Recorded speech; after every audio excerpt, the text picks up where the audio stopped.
Read नेपालद्वारा Tansen नगरपालिका पाल्पाको समन्वयमा तथा देववाणी संस्कृत तथा साधारण मावि, जनप्रिय मावि र लुम्बिनी मावि पाल्पाको सहकार्यमा उत्पादित यो कार्यक्रम ग्रिन तारा नेपाल, फेडो नेपाल र रीड नेपालबाट संयुक्त रूपमा सञ्चालित स्ट्रङ गर्ल्स प्रोजेक्टको एक अंश हो। यसमा करुणा जर्मनी तथा जर्मन सरकार BMZ को आर्थिक सहयोग रहेको छ। कोभिड-19 को कारणबाट घरमै रहेका बालबालिकाहरूको पठन पाठनमा सहजता ल्याउने उद्देश्यले यो हेर्दै सिक्दै कार्यक्रम तयार गरिएको हो।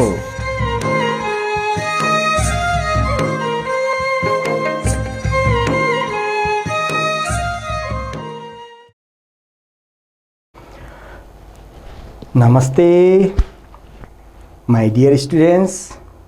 How are you? Are you fine? I do hope you are quite well. Today I am going to teach you indefinite pronoun, relative pronoun and distributive pronoun. I think you have done well. You are making preparations at home. You are revisiting the lessons time and again.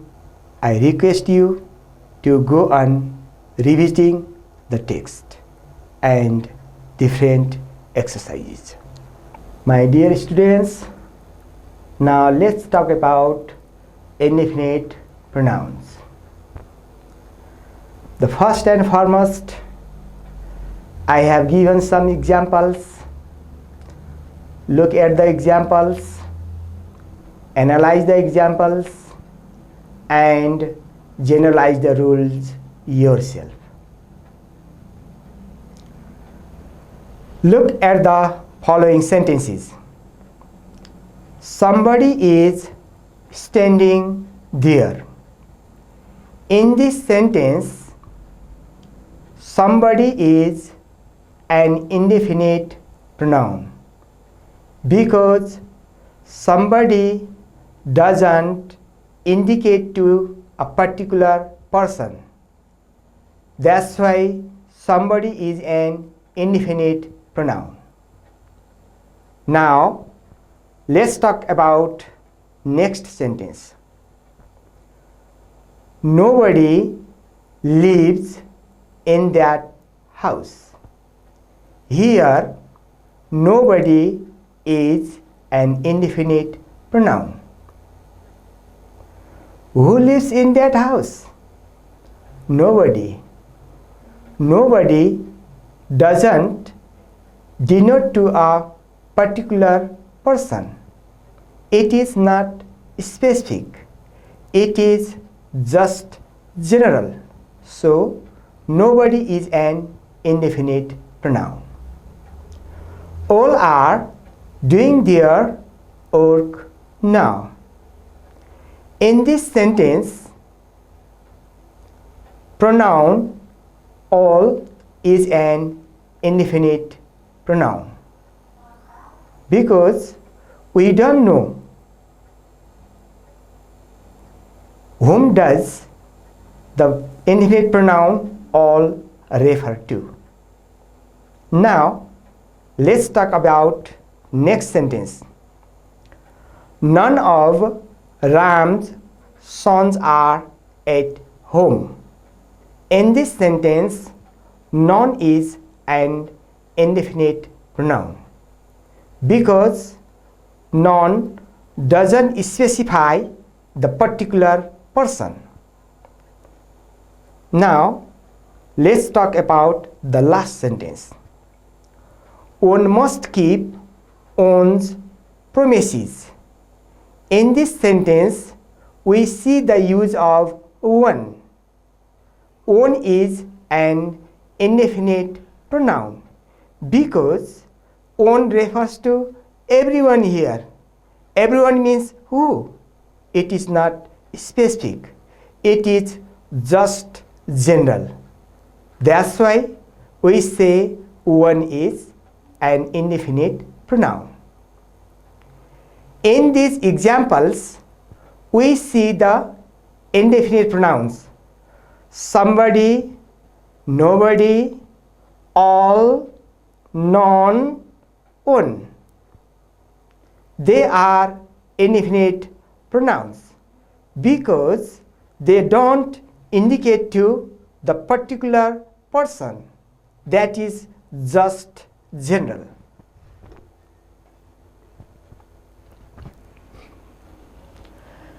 Let's see some more examples. Some are rich and some are poor. In this sentence, we see the use of some twice.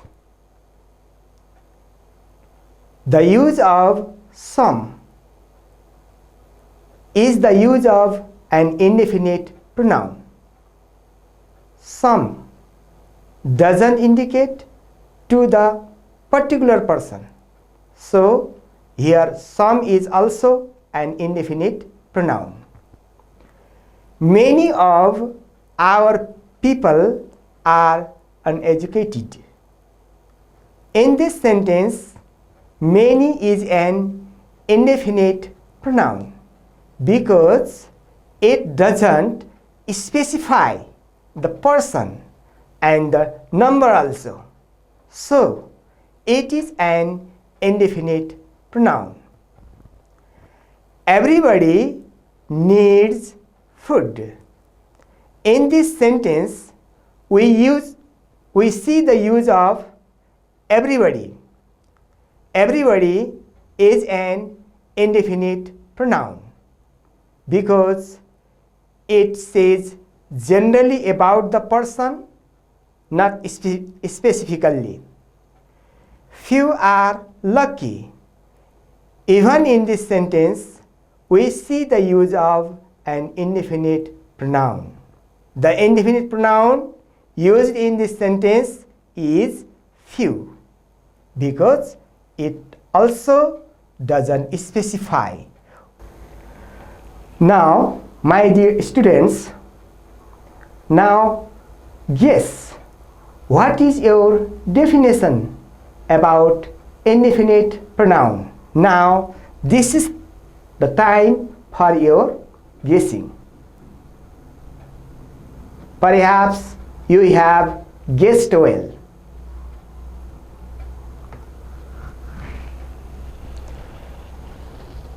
Definition: a pronoun that refers to a person or a thing without being specific. If we can't be specific about a person or a thing by using a pronoun, that pronoun is an indefinite pronoun. Again here, you can see some examples. I have eaten everything in my fridge. The girl says this sentence. In this sentence, she has used an indefinite pronoun, that is everything. Everything is an indefinite pronoun because it is not specific. You can't know what actually it means by the use of everything. And next girl says, I have nothing for breakfast. Even in this sentence, we see the use of an indefinite pronoun, that is nothing.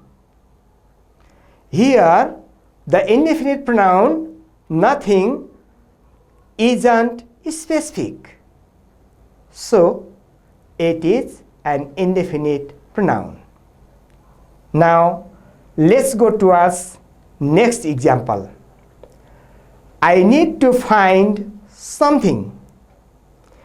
In this sentence, the girl has used an indefinite pronoun, that is something. The indefinite pronoun something is not specific, so we can say it is an indefinite pronoun. And now let's talk about next example. Anything would be okay. In this sentence, we see the use of anything. The girl has used an indefinite pronoun, that is anything.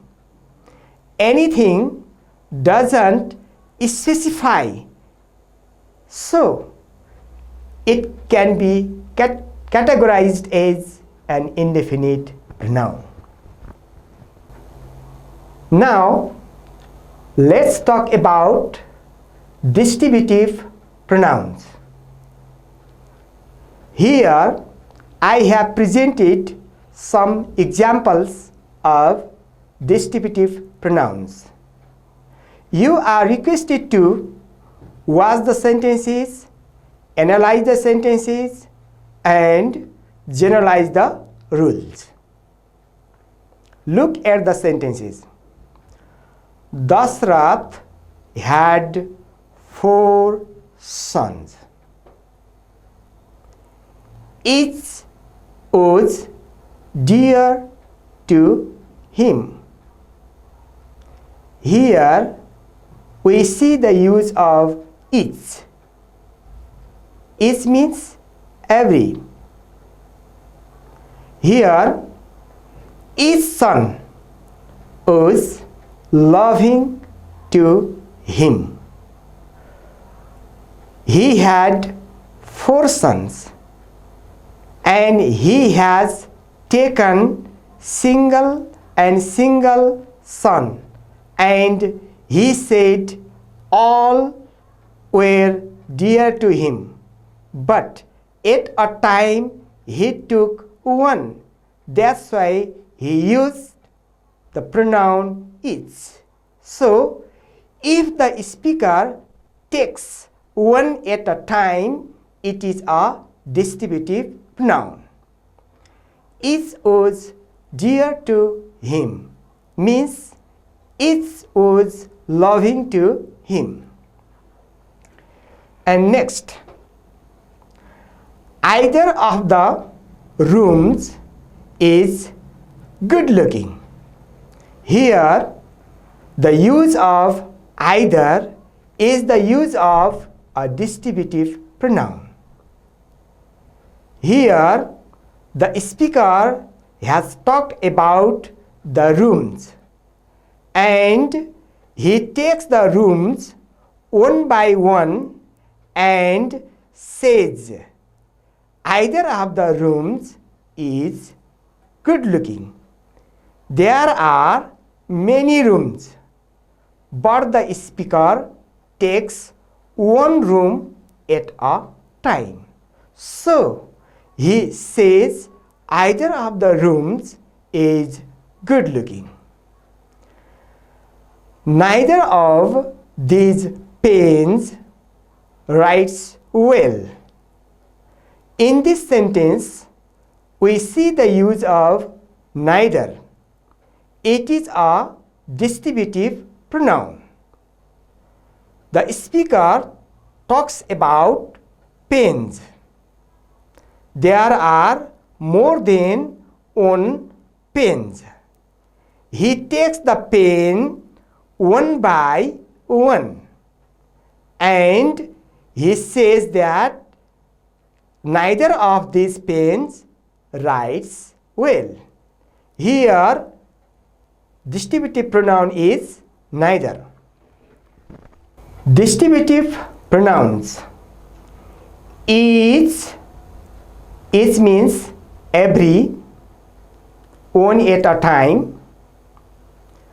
Either means one or the other, one at a time. And neither, not one not the others, one at a time. So, each, either, and neither are distributive pronouns. They are distributive pronouns. Why? They are distributive pronouns because they refer to persons or things one at a time.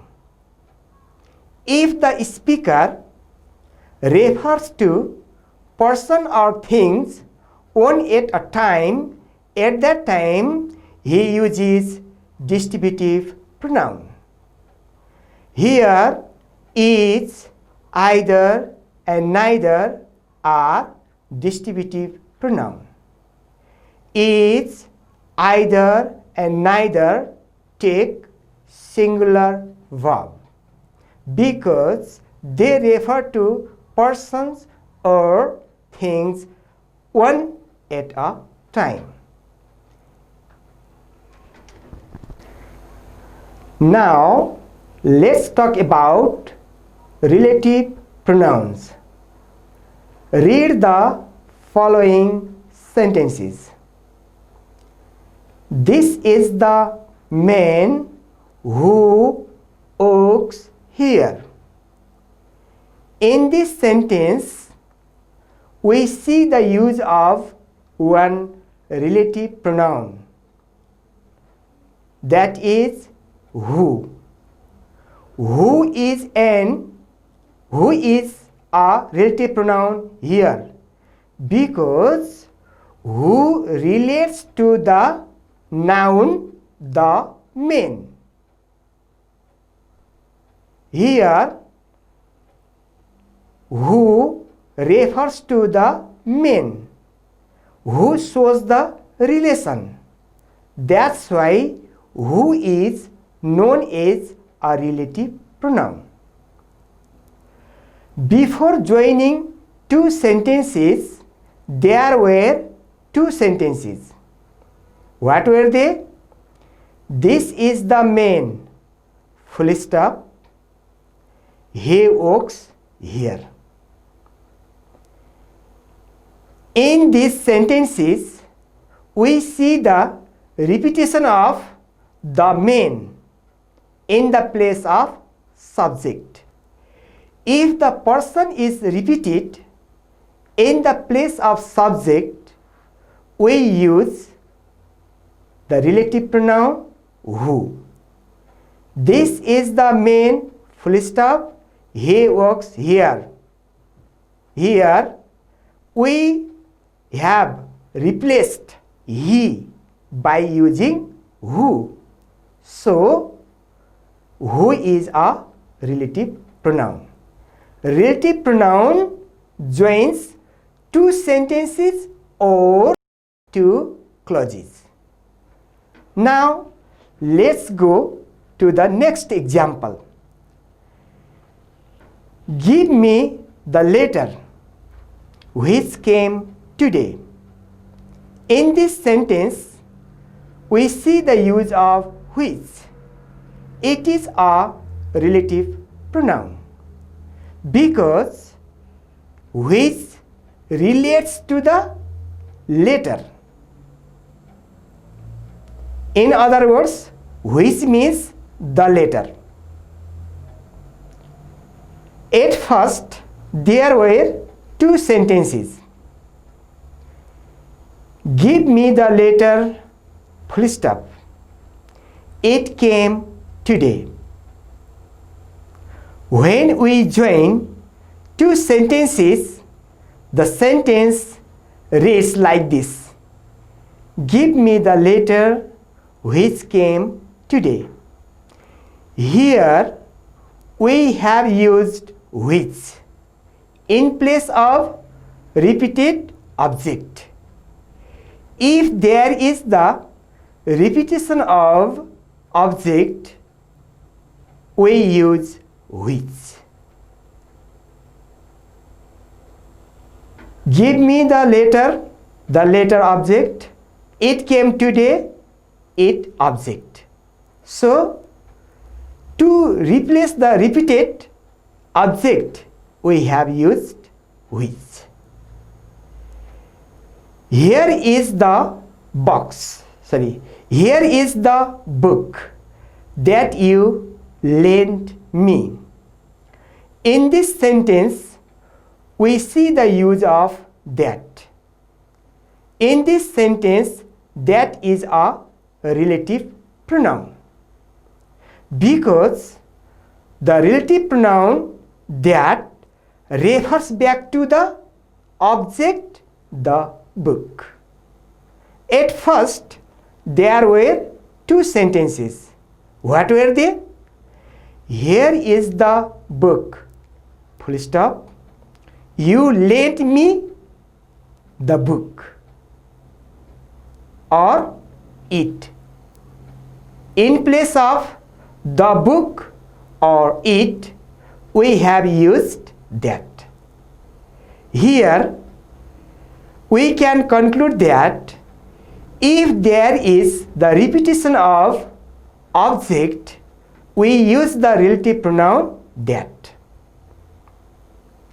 Now, let's talk about the next sentence. This is the actor whom everybody likes. In this sentence, I have used whom. It is on relative pronoun, because here whom refers back to the actor, or it relates to the actor. At first, there were two sentences. What were they? This is the actor, full stop. Everybody likes him. When we join two sentences, the sentence reads like this. This is the actor whom everybody likes. If we have to replace the person existing in the object position, we use whom. Once again, if we have to replace the person existing in the object position, we have to use whom. What is difference between whom and who? If we have to replace the person existing in the subject position, we use who. If we have to replace the person existing in the object position, we have to use whom. Now, next example. I saw the woman whose son is a doctor. In this sentence, we see the use of whose. Whose is one relative pronoun in this sentence. There were two sentences before combining two sentences. They were, I saw the woman, full stop. Her son is a doctor. Again, I saw the woman, her son is a doctor. Here, we have to replace the possessive case having in the second sentence. That's why we have used relative pronoun whose. Who, whom, whose are used for persons. Who is used used for the person existing in the subject. Whom is used for the person existing in the object. Whose is used for replacing possessive case. Let's see some more examples. This is what I like most. In this sentence, there is use of what. It is a relative pronoun. It joined two sentences. What were two sentences before joining into one? Now, be careful. This is a thing. Full stop. I like the thing most. These were two sentences before combining into one. It means if we have to replace the thing or things having in the first sentence and second sentence, we use the relative pronoun what. What were two sentences? This is a thing. Full stop. I like the thing most. In the first sentence, there was a thing. In the second sentence, there was the thing. We wanted to replace a thing and the thing by using what. So, what replaces the things used in the sentence or sentences. Now, let's talk about next sentence. I went to Pokhara where I had studied. In this sentence, we see the use of where. In this sentence, where is a relative pronoun. This relative pronoun joined two sentences. What were the two sentences before joining into one? Let's see. I went to Pokhara, full stop. I had studied there. In the first sentence, there was the use of Pokhara. In the second sentence, there was the use of there. Pokhara and there refer to the same place. If we like to delete the repeated place, we use the relative pronoun where. So, we could write, I went to Pokhara where I had studied. Here, where replaced there because there refers to Pokhara. What is our conclusion? Relative pronouns relate the noun or pronoun that we have used already. Relative pronouns connect two clauses and describe the nouns or pronouns which are put before them. It means relative pronoun describe nouns or pronouns which are used before relative pronouns.